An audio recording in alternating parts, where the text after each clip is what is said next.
Welcome to Beyond Your Wildest Imagination. This is a podcast about life beyond addiction, where people from the couch and valley share their powerful stories about getting sober, staying sober, and living the good life. Today we have Tony Lonsberry. He's a local here, and his story is one of hope and, believe it or not, one of love. And we're going to dive in with Tony today and find out just what that means. So Tony, welcome to the show. Yeah, thanks for having me. I'm really glad you're here today, man. I think that your story can help a lot of people. So why don't we start and where it all began for you? Where did your addiction begin? I think it started from day one. Like I was, born addicted. My parents were drug addicts. So, it's right from the get-go, I was addicted. And then in a life of crime and the whole thing that goes along with drug addiction, right? My mom and dad were career criminals. And, from the time, right from birth until, I can start remembering stuff is all we did was, my parents robbed drugstores. My dad went to jail. My mom was a using drug addict, so she would all that come with that. So, yeah, it started out day one, just everything about addictions. Yeah, it was... I guess when I think back about it, and I can start remembering stuff, like when I was a child, I remember going in and out of prisons to go meet my father, and, my mom stuffing her diapers with dope, my sister bringing it into jail, and, like, it was, and that's all I ever knew, right?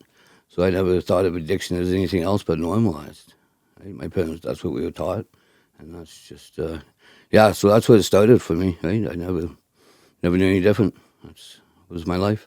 And so that must have been really hard, man. And I guess, like you said, it was the only thing you ever knew. And that addiction was your family members. And you're living that and you're seeing that. And to you, that's normalized. And so when was it when you first were introduced yourself to drugs?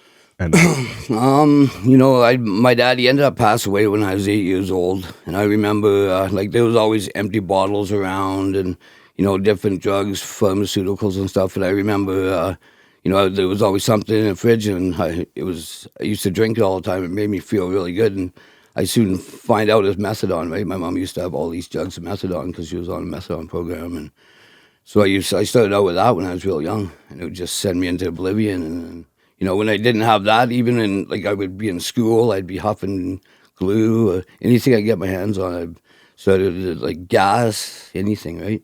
Pills, anything I could find from the time I was as far back as I could remember. Because there was so much chaos and so much stuff going on in my home, I just wanted to escape. I just needed to escape, and whatever that looked like. And then, if I didn't have a substance, I would act out, and just anything I could do to get out of the way I felt. So that's, I was 8 years old, 9, 10 years old doing this stuff. Did you have any other figures in your life? You said you lost your father at 8, and your mother was a drug user herself. Yeah. Did you have anyone else in your life? I did. My dad had a partner that worked with him, and he ended up getting clean, stopped. He was, a heavy alcoholic and drug addict as well, but, he always had a job and stuff, so that's how I perceived as normal. He was the only one around a household and stuff that actually went to work and did stuff for himself. And so he was a big figure in my life. After my dad passed away, he kind of took me under his wing, and, he didn't want me to go astray because I would have, I probably wouldn't have lasted very long. But yeah, so he wasn't my blood uncle, but I called him my uncle, right? And he was instrumental to me through my life and kind of tried to keep me going on the right path, but he was broken too, right? The way he would do it was, he would give me stuff that wasn't as bad as what I was doing. Like it would be like a pharmaceutical versus a street drug. If he started teaching me how to work and do things. And if I couldn't get up because I was dope sick, he would give me something to get me going and say, well, you need to do this much to keep you going through the day and be normal. And that was like perceived as being normal, right? So it was better than what I was dealing with my mom, because she was an intravenous drug user and so any kind of stuff she could get. So that's what I was normally see, versus him giving me a pill and being able to go through a day, right? So that was kind of what it turned into be. That's interesting that, I guess it's perspective. Yeah. And at the time, that's all you knew, right? So, Yeah. so it Right. seemed better. From somebody, a viewer looking in, that might seem, Well, he was my hero, right? He's your hero. Yeah. So I looked up to him, and everything he told me, I took it as the gospel, right? So, and he was just, so what happened, he ended up running over my cousin. When he was drinking, he backed over and ended up killing him. And that totally cleaned him up. He ended up being a born-again Christian because of that. He stopped drinking. But he still had all these mixed ideas, and, all his values and stuff was skewed. So that was how he thought it was okay to maintain that kind of life for me. As long as I wasn't doing this really bad stuff, this was okay, right? And that's, that went on for a long time. He would come and drag me out of situations and stuff, and, make sure I tried to somewhat have a normal life, but, feeding me pharmaceuticals and stuff to get through the day, and so that's not normal life, right? That's just turning me into a maintenance user. Right? And this is like 12, 13 years old I'm doing this, right? and so he was still doing that. You said after he backed over, It was his nephew. He ended up backing over him, and he died. and after that, he said he cleaned up. He cleaned right up. Was he stopped drinking. Was he he still stopped feeding drugs. you drugs at that time, though? Oh yeah. That went on for years, like right up until I stopped seeing him when I was in my 20s. But yeah, and I worked with him for years, and he taught me how to run equipment, and all the stuff I needed to do to get through life. He taught me. Were you going to school through any of this? I tried school, but I was so out of it. Like, I just, I didn't have to go. My mom never made me go, right? And I was always living with her for the most part. And school was just a really, really chaotic place for me because I wasn't able to learn, right? I couldn't read or write and stuff like that, so I was really frustrated. So they put me in all these programs and stuff and tried to help me, and then, I was kind of like the poster child. I lived in a small town in Souk, and there was, they started a food program so I would eat, and there was no other kids doing this stuff. So I really felt different. Right? Wow. I didn't want to feel that way, right? So, I wouldn't go. Yeah. And then, there was a couple teachers that kind of, like learning aids and stuff that kind of worked with me, but no, I never. I think the last thing I remember was like grade 5 was the last school that I really went to. You mentioned when you and I were speaking off camera that one of your experiences with your mother using drugs together. Yeah. Well, we started young. Like, I think it was probably 12 or 13. I'd been out drinking, and I come home and I probably had alcohol poisoning because I was throwing up lots. And she had the only way she knew how to help me was she intravenously gave me cocaine, right, to bring me back from an alcohol induced, and then right from there, and I just fell in love with it, like, instantly, and that was kind of created a bond between us. So that continued on for most of my teenage life, right? And I started doing intravenous drugs from there on, and I started. I was about 13 when I started, and so she had taught me how to do it properly, so I wasn't, covered in marks and. That all the stuff that she had learned, she taught me. So, yeah, it was really sick connection, but that's all we had. Right? Other than that, we had nothing in common. We just, so it was one thing that I figured me and my mom had in common that we could do together, and we did. Yeah, for people listening, and even for myself, like that's quite different than how other people grew up. Yeah, I hope so. Yeah, yeah, I hope so too, yeah. Man. But that's all you knew, right? Yeah, and that continued on for years. Like, we would do crime together, we'd do drugs together, all that stuff, and that was all she knew, right? So she didn't know how to be a parent. She never taught me, how to take care of myself, how to be hygienic, how to, be accountable, how to be truthful, because everything in the house was always a lie. We were taught to lie from day one. Like, the biggest value that we knew was if we get caught by the cops, we know not to bring them to a house. That's the first thing I remember learning from even my dad, right? We got brought home when we were kids, me and my sister, for stealing Kool-Aid. And we got the worst beating of our lives because we brought the cops home, not for stealing. Right? They never mentioned nothing about lying or stealing, and because that was what they taught us, right? So, yeah, that's, I think abuse and that lifestyle is far beyond most people's realm of imagination. Yeah. I mean, abuse runs in a lot of it's a common thread and a common theme in most people that are addicted. There's some form of abuse that happened. Yeah. When we were speaking off camera, you and I were talking about the real reason why people get addicted to drugs, and it's that lack of connection. Lack of connection, exactly. Yeah. What was that like for you, not having that connection? That's another thing. I like, even as a small child, I would go and I would try to get people. I would run away and see if people would come and find me, and I'd spend a couple of days wandering around in a small town, nobody looking for me. So I was always looking for somebody to connect, right? And that's why that happened with me and my mom, because it was a connection. Right? And even as sick as it was, that connection was enough to make me feel like a little bit of hope and love that I could have some kind of relationship with her, right? So, and not having that with anybody, any kind of school figures, any, public figures, everybody that was around didn't want me around their homes. I wasn't allowed to hang out with the kids. So that was, I was disconnected from everybody, ostracized, right? So, yeah, I was... I never really knew about connection for a long time. Any healthy connection for years and years and years. Right? So, yeah, that must have been really hard. Yeah.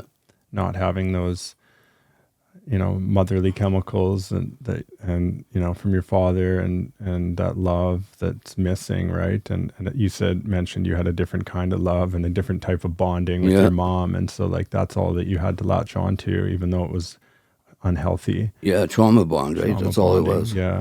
Yeah.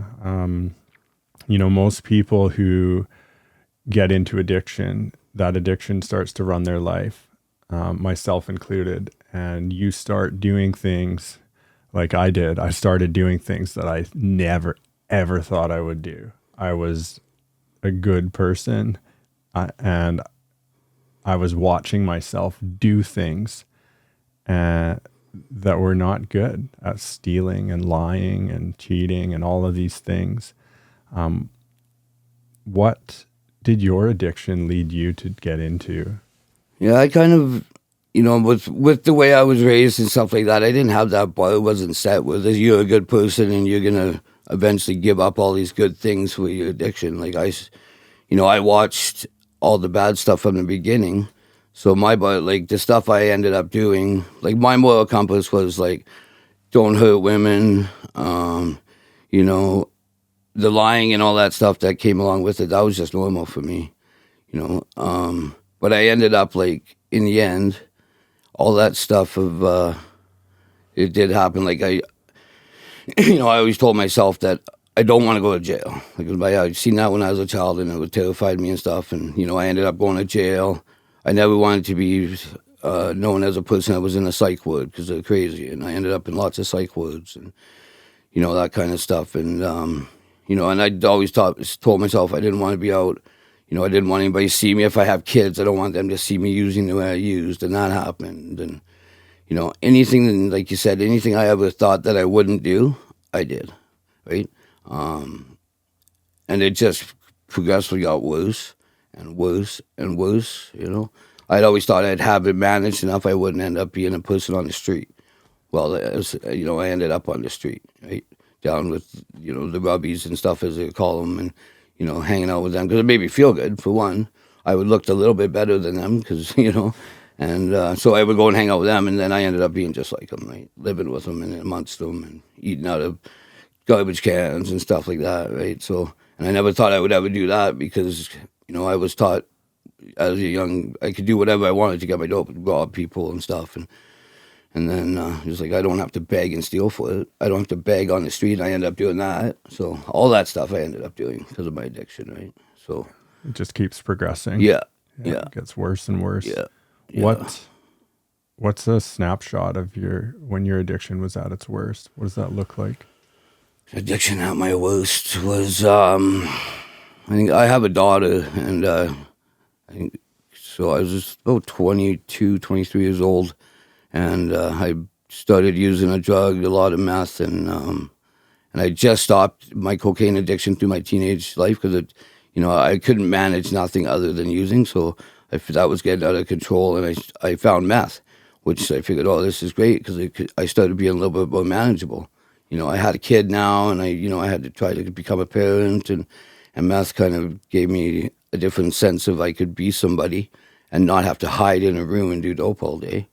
So I was able to go out in public, and I was able, it was really strange to me that I could function on this drug. So I started doing that, and a couple years into that, everything had fallen apart, of course, and the ministry had told me if I don't stop it, they're coming to take my kid, and that was the biggest thing. Now that I had a kid, I had to protect her. So, and essentially they ended up coming to take her, and they gave me the option, either you go to treatment or you go to jail, one or the other. So they had taken her, and she went to go live with my, at that time, girlfriend's father, and that was the lowest point that I actually feel like addiction's a problem. I need to get help, right? So I had actually, when I checked into a treatment center in Nanaimo at that point, it took a long time to get there, though. Like, there was the process of getting there at that point. I had to get on welfare, which I wasn't on. I had to go to all these appointments. I had to find a doctor, and then I had to detox because I couldn't go there loaded, which I just thought was totally absurd. How could I go to treatment and not be loaded? I can't even get out of bed. So that was a big thing I had to overcome. So, I ended up getting into detox, and I did, I think, 10 days in there. And then from there, I ended up, luckily enough, getting into treatment. And I did a small stint in there. And that was my first introduction to anything different than what I was living. Like, I went in there, and they were, like, accepting, and, what are you okay? You're going to be okay. They gave me a little bit of hope, right? And it was, it felt like a safe place. I'd never been anywhere in my life I felt safe.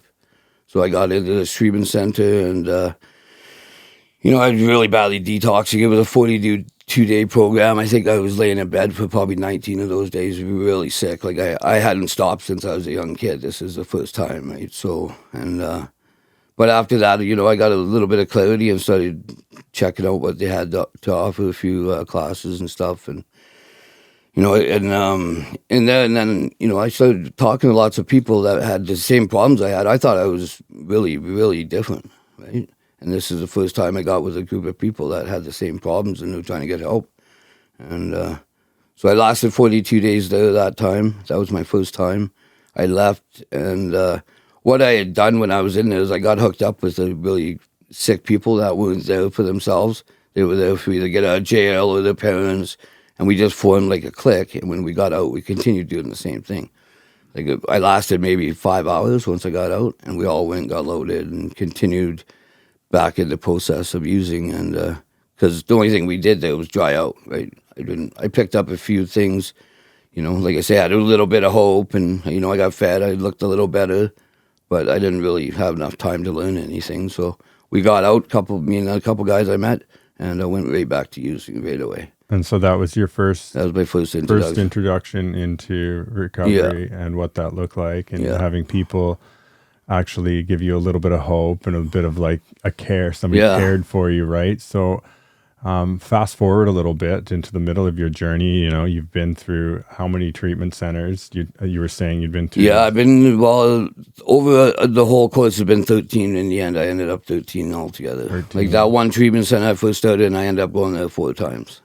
Wow. I started, and getting to know the people that worked there and stuff, and knowing the program, I could kind of veer around a bit of the problems in getting into treatment. I would phone there direct. I'd show up on the door, sit there until they helped me out, and I got connected with other counselors on a personal level, and she would help me get in. And so I ended up, the last time I was in that treatment center, which I think was my 4th time in treatment, I spent 9 months in that, and it was just like a normal city lot in a house, and I didn't leave that lot for 9 months. I knew, like, if I don't leave, I'll be safe.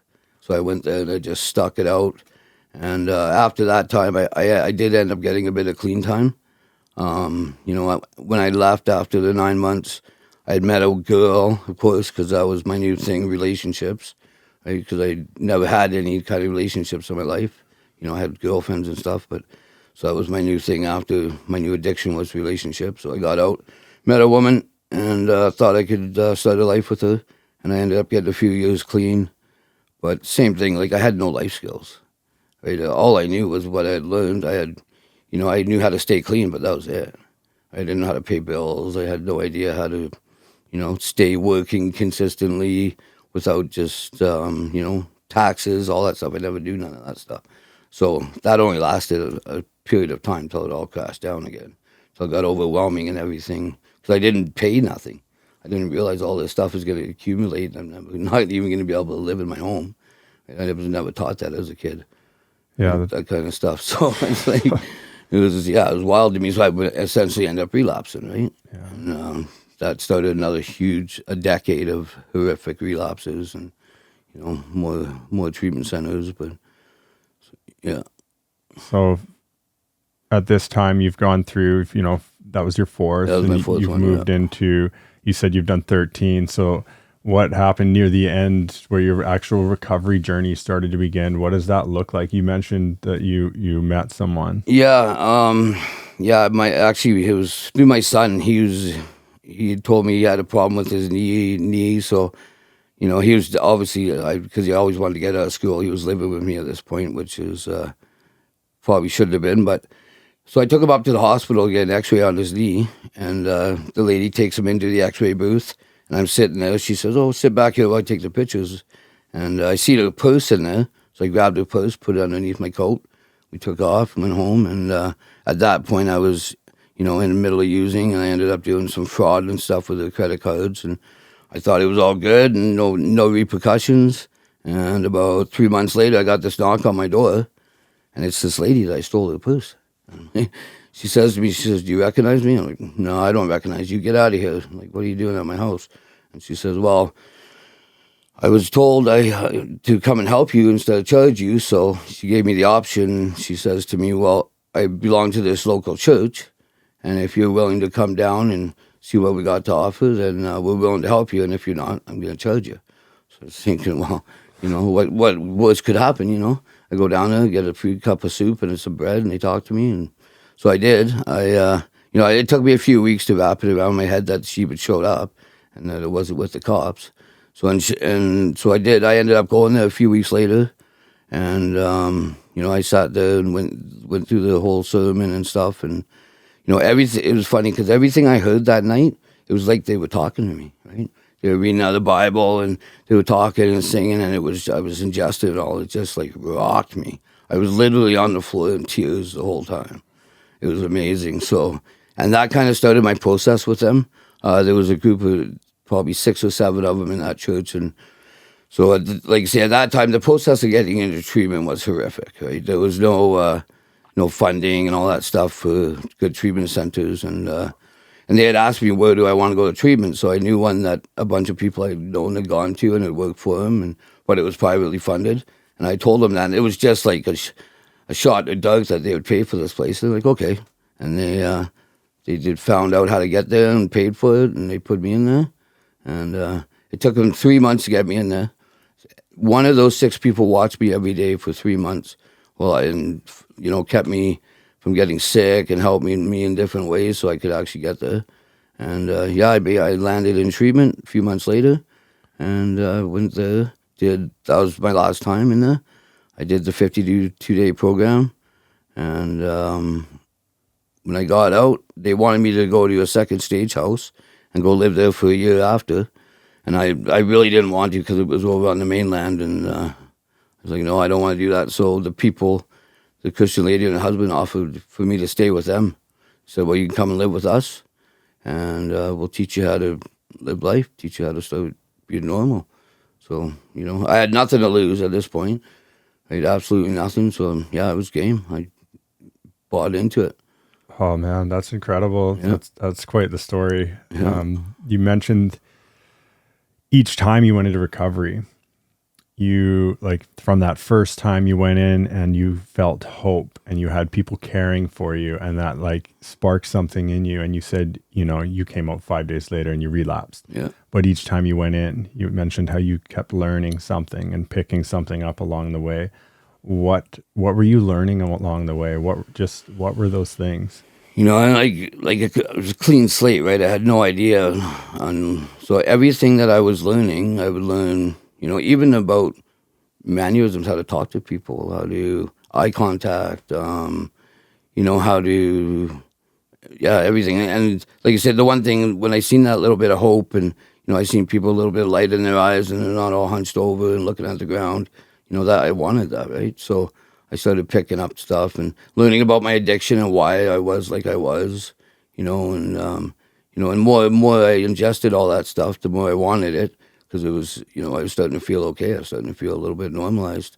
And, I just like little pieces. And then when I would start asking more questions, I'd get involved. And, I really wanted to learn how to pay my bills, go to work every day, and just love my kids, my partner, myself. I had no idea about that stuff, right? What I had perceived as love was sick, really sick. And it never lasted. It was always, it was a very short amount of time. I get my fill and that was it. Right? So there was no longevity to it. So I wanted to really pick that up and how to care for other people. Yeah, I think it's really important to share that part of the story. The recovery journey is a process. And you picked up, a piece to the puzzle as you went along. And so for people out there that are struggling, they need to know that don't give up. That's, you've been in 13 times, right? Yeah. And so now you're on the other side. And I think that is a really important piece of your story. You mentioned, learning love, and that's one of the missing pieces for you that really brought forth a big piece of your recovery and like something new in your life. Like, let's dig into that a little bit more. What was that like for you? Yeah, well, like the love piece for me, like, because what I knew of love was it was either sexual contact with a woman or I was getting something out of somebody, and that's what I loved, right? I never ever known love was of giving of myself, without wanting something back, or, and once I started getting stuff like these people that helped me out, they showed me nothing but love and grace. Like, they didn't want nothing from me. All they wanted to do was show me love. And that was like my first real introduction to it. And they were always happy. And no matter what was going on, they always, were caring and work out whatever the problem was and not to kick me out or ostracize me. And so I wanted what they had. And, I started digging into what they were doing. Right? So, and the piece for me, like learning how to love myself, I just hated myself for everything that I've done over the years. Like, it was hard to believe that I could ever get to a point where I'd ever even care about myself enough to further with my recovery or better myself, because I just hated myself so much. I was my worst enemy, and I just, I crawled in my skin I was 40 years old at this point. I'd never even seen a little bit of, hope in myself, or, enough to care about what was going on in my life. And so, yeah, I just started, and the big thing was with the God piece for me, I started praying and stuff and started, just feeling okay. Like, these people that I watched what they were doing, they were praying and, they would get in community and do community things and, and I started doing that kind of stuff and, I started being okay with myself. I was like, well, I'm not that bad of a person, I've come from a bad life and I was mixed up in a lot of stuff, but me as a core of my person, I'm a good person. So, and I just couldn't believe that was inside me after everything I'd ever done. I started forgiving myself, right? You love yourself now, Tony? Oh, absolutely, yeah. Yeah. It's been a long process and a lot of work, and I continuously, there's days that I think back on a lot of things, and, but it never fades me now. I'm always, I give back to a lot of people. Everything I can, I give out, and I don't expect nothing back now. And that was like my biggest piece on how I want to love and give out to community. And yeah, and you mentioned there that you're good in your core. Did you always know that? No. I thought I was just, a spawn of the devil for my whole life.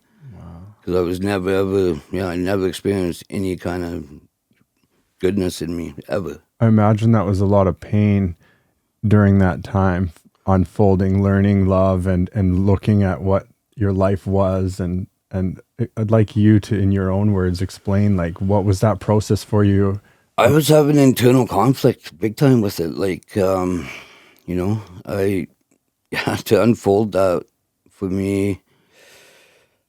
I didn't think I was worthy, for one. I had to get to a point of acceptance where I thought I was worthy enough to accept this, that I could be loved and I could love other people without, wanting stuff or getting stuff out of it. And, I don't know when it switched, to say, but I know I went through a lot of turmoil internally, fighting like that bad wolf, good wolf kind of thing on my shoulder, and having...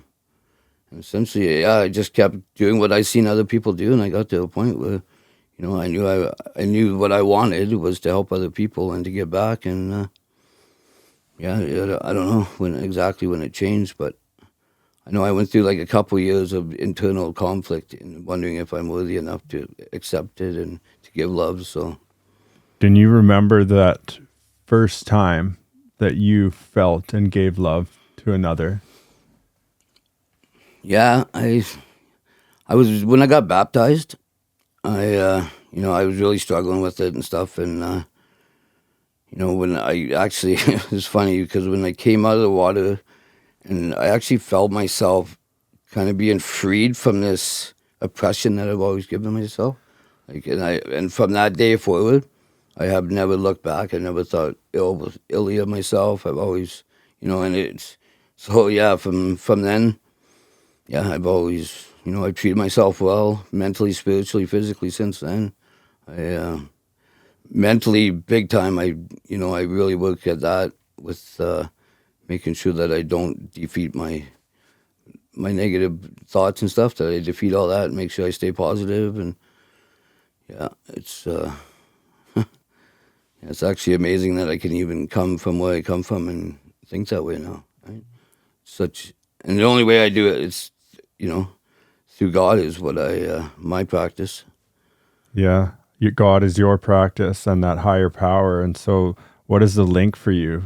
I mean, you just mentioned that getting baptized, you felt love for yourself and less hatred. So expand on what higher power means to you.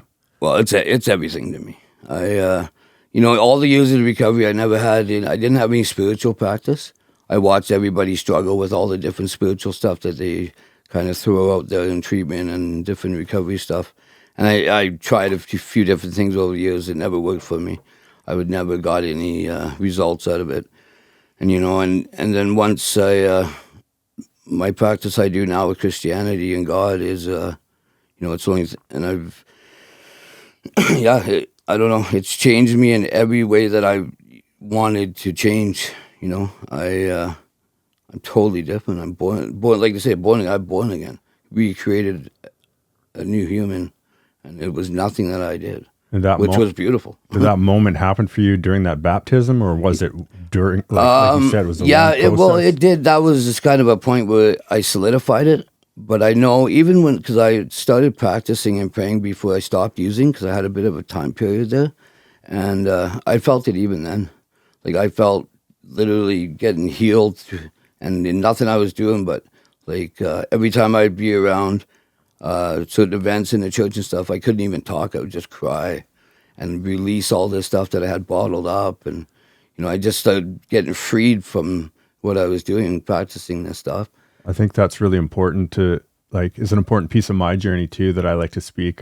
I speak to students at high schools, and I like to let them know that you've got to speak get those words out. They keep you sick, right? And I did the same thing when I went into my recovery. I did 90 meetings in 90 days, and I stood up every day and I spoke. I spoke my truth, and I let it out, and I cried, and I just everything, man, just letting it flow. And that's really healing. And I think that our stories are quite similar in that way. If you just want to touch a little bit more on what that did for you. Yeah, it was funny because I didn't really, I never thought I was wanted to be heard. Like anything I ever said didn't mean nothing. And now, people wanted to listen to me and what I had to say, and, it changed my perception of what I thought that other people thought of me too. And I started, sharing my truth and, emotional truth and my spiritual truth, and I wasn't holding back, and people were listening and didn't think I was lying, and and that was another big piece. Like I had to get honest about everything. Right? I had to get honest about where I was from, where I wanted to be, what I was doing, because I never shared that, right? And now it was like the spectrum right on the other side. I shared everything, right? I didn't hold nothing back. If I wanted to cry, I was feeling ashamed or feeling down, I would share it, right? I'd get it out there. And, at some time, people, probably a lot of times I shouldn't have, it just random people, but, I was a work in progress, so everybody was getting it. I would, but yeah, no, it's been amazing. Like now I can share anything, right? And my relationship with people now is beautiful, right? I really have a lot of pride in where I've come with my relationships through it all, right? And that's my biggest thing, is to form a relationship and a connection with people, because I never felt that, right? So I really, really strive to keep that connection going, and know, like, people I work with in addiction and stuff, and newcomers, all that, just to understand, like, if you don't have a connection with this recovery group, your spiritual group, it's not going to work. It's connection. Yeah. You got to have some form of connection. Got to have it. Yeah. No connection, and there's no, well, for myself, if I wasn't connected to stuff, I would never have gone anywhere, right? When I was alone and by myself and not connected, I was just a mess. So I couldn't get help. And you mentioned relationships and connection, and so what kind of relationships do you have now? Well, the relationships I have, even like with my kid, I have one son that lives with me now, and I never thought in my wildest dreams I'd ever be a decent father, right? So, because I never knew how to do that. I never had anything to go off of. So I started learning 5 years ago everything I could about being a father, and how to be, listening to him and not oppressing him, and, letting him kind of figure stuff out on his own, but helping him along the way, and just like coming along beside people and helping them instead of pulling them up and holding them there. Because I was a great people pleaser, right? Anything somebody that, like, because it was usually that I wanted something, so I'd people please, and now I don't do that, right? I help along, I lift up people and hold them up and hold them instead of helping them up, right? And what does that love feel like between you and your son now? Oh, it's emotional. Yeah, it's amazing. He's very, very, like, we are connected so deeply. Like, he still makes sure he tells me he loves me and hugs me every night, and he wants to be that kid that we missed out on. And he's 4 inches taller than I am, and so it's kind of tough when he wants to sit on my lap, but he still does it. So I can't really say no. He's bigger than I am, but yeah, it's amazing. It's amazing. It's what I've always strived to get. But I thought I got it with him, right? That's incredible, Tony. It is. Really happy for you that you have that connection with your son. Yeah. It's been my biggest accomplishment, is to be there with him. Yeah. You have done a lot in this community, and I'd like to switch gears a little bit now and talk about the service that you give back. That's part of your program. That's part of your life. Yeah. What does that look like for you? What along your way, and what you're doing now? Well, because it was COVID when I first cleaned up 2019, the last time, and everything was shutting down, and I was like, well, I got to continue this recovery stuff, because I was just getting into going to meetings lots and doing lots of recovery stuff, step groups, and everybody was starting to split up and get isolated. So I rented a church that was empty, and I kept the meetings going, in-person meetings in Ladysmith, and me and another fella, so I kept them all going and making sure somebody had a place to go. And, the same with the soup kitchen. I worked at the soup kitchen. Right when I got out of treatment for 6-7 months, they shut that down. So we started making food and bringing it out to people and stuff, because then we wouldn't have any problems with any VHA and stuff like that, because you got to have, like, food safe and stuff. So we just started making food at home. Anything we had left, we'd bring out and share it with people. And, we had the meetings going. I started a couple 12-step programs, like doing steps with people, going through the book, a few different step books. And that was, it ebbed and flowed. We had a few people, and then I did it by myself for a while, and then it picked up to, a dozen people. And then, after COVID kind of relaxed, I ended up moving to a different church, and we started a a Smart Recovery program. We started Celebrate Recovery and a few AA meetings in the building. And it's blossomed so much. Like, we got 100 people coming to meetings now in a small town, like 5 or 6 times a week. And it's, I work privately with people doing step groups and stuff like that. That's just started in the program. I've been trying to get ministry work going with other churches and stuff that work with recovering addicts. They're just starting in that because our church basically focuses on that, helping recovering addicts and anything we can do for them, really. Like, and I got a lot of, I don't know how, I got a lot of people phone me and ask me how to get into treatment or, stuff like that because I've done it so many times. So, I stick handle that for quite a few people. And I just give back everywhere I can. I think that's really important. You mentioned off camera to me when we were having our conversation about being a middleman.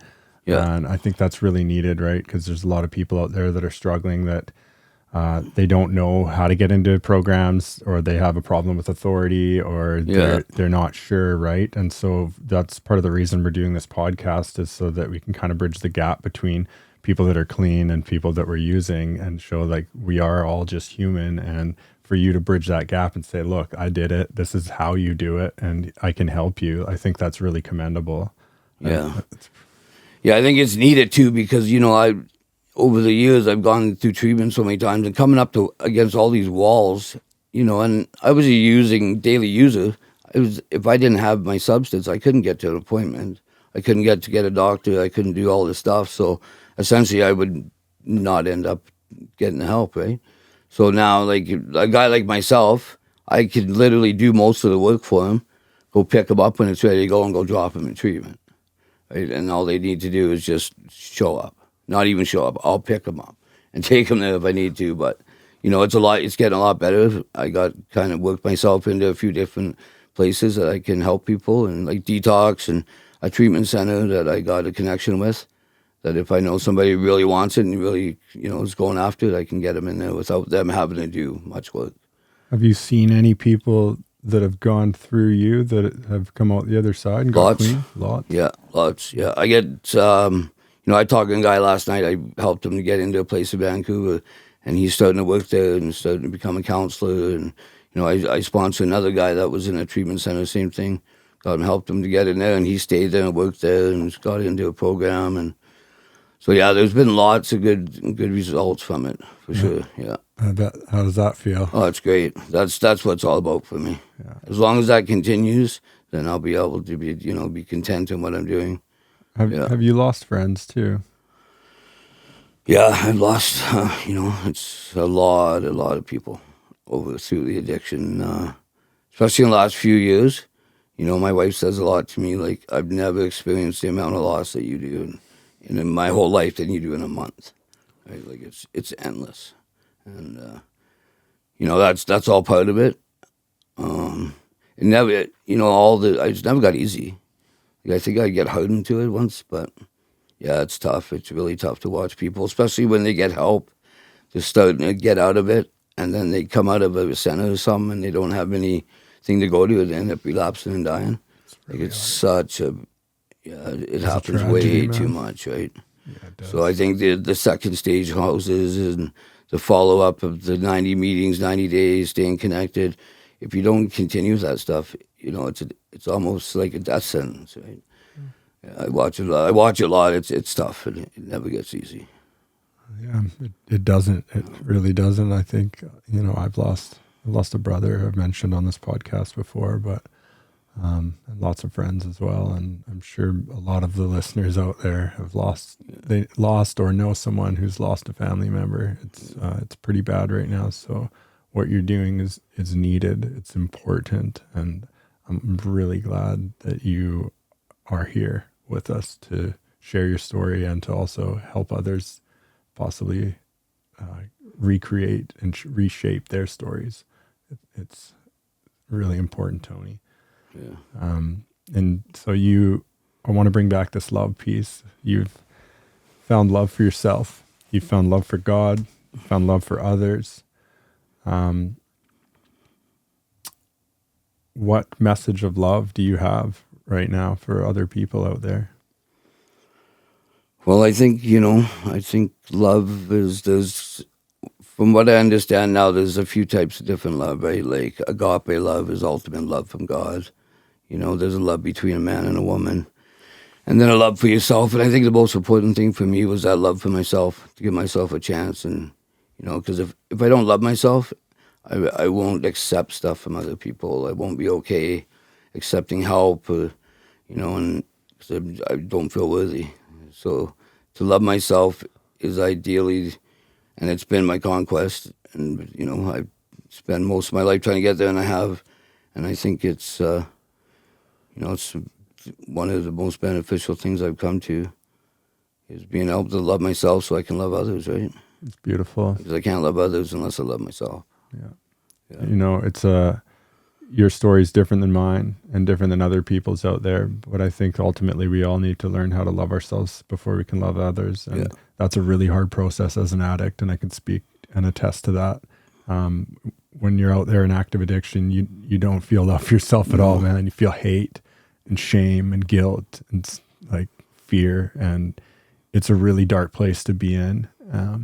It takes a lot to come through that, but it is possible. And you and I are sitting here and we're living proof of that. And there's a lot of people out there that need to see and hear our stories because people are dying and it does feel like shit out there, but there is love and there is beauty on the other side. And I'm really glad that we touched on that piece because somebody who's out there struggling needs to know that it does get better and you just have to work at it like a little bit at a time and just put yourself out there, and it's not going to happen all at once, but love will come and there is hope. So the biggest thing, another thing for me was, when I stumble, because there's always stumbling blocks, is not to lose it, right? That love. And, because it's hard to gain, but it's like trust, when you lose it, it's hard to, it's so far away, you have a hard time getting it back, but it's not, right? You just get back up and keep moving forward and, build it back, get the love back and continue to give love to others. And because it's, for me, when I felt like, in my recovery, and then I had to stop all the distrust and lying and stuff. So I would say a little bit of lie and I'd just be devastated. Oh no, it's all over.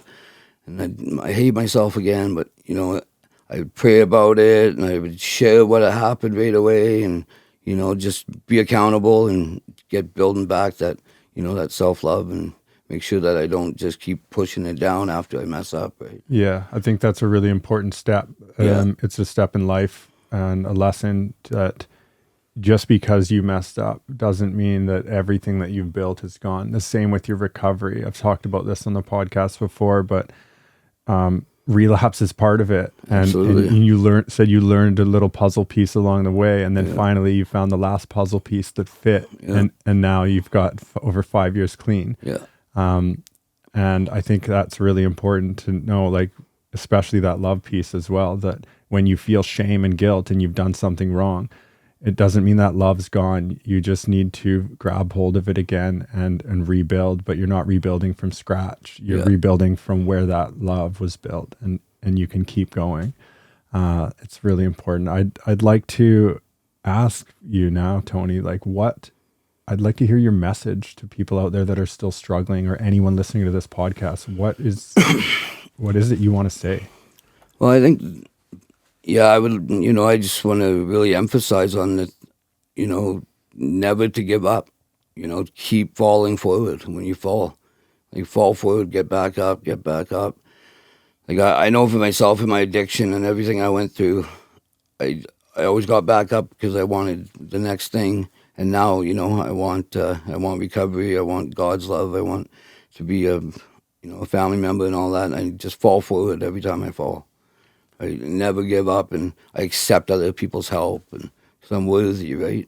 And we're all worthy. We're all human beings.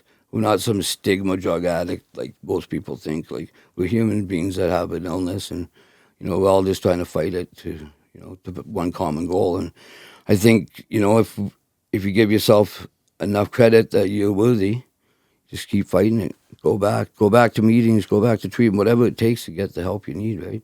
Don't ever give up on yourself because you're worth it. Right? I love that, Tony. Thank you. That's such an important message. And thank you so much for being on this podcast and sharing your story. I know that it'll help people out there. And if it helps just one person, it's worth it. Absolutely. Yeah, I appreciate it. I'm honored to be here. Thanks. I'm honored as well. Thanks. It means a lot to me. Thanks, Tony. Thank you.